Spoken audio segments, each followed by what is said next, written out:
دفاع وزارت په فعال دفاعي حالت کې وسلوال طالبان په نښه کولی شو.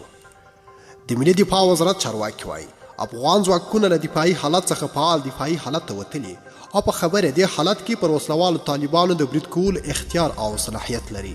د ملي دفاع وزارت ویان مرستیال فواد امان وایي په فعال دفاعي حالت کې افغان ځواکونه نه یوازې دا چې د ځان دفاع کوي ترڅنګ به د وسلوالو طالبانو پټنځایونو او راټولېدنې هم په نښه کولی شي. نوموړي په دې اړه افغاني ته وویل د اوس لپاره امنیتي ځواکونه په فعال دفاعي حالت کې دي، یعنې دوی کولی شي د طالبان راټولېدنې پټنځایونه او هغه ځایونه په نښه کړي چې طالبان خپل بریدونه پکې پلانوي.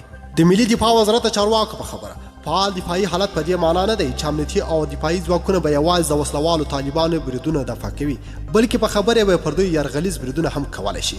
دا په داسې حال کې چې امنیتي ځواکونو تېره شپه هم د کندوز په امام صاحب ولسوالۍ کې د وسلوالو طالبانو پر هغې راټولېدنې برید کړی چې د امنیتي ځواکونو پر پوسته یې د بریدونو پلان درلود. ملي دفاع وزارت وایي په دغه عملیاتو کې 6 تنه طالبان وژل شوي او 15 نور ټپیان شوي دي. د امریکا او طالبانو ترمنځ تر هوکړې وروسته طالبانو پر افغان ځواکونو خپل بریدونه بیرته له سره پیل کړل چې په ترڅ کې دواړه لوري ته ګڼ تلفات هم اوښتي دي. د ویډیو له کتلو مو ډېر زیات مینه او مننه.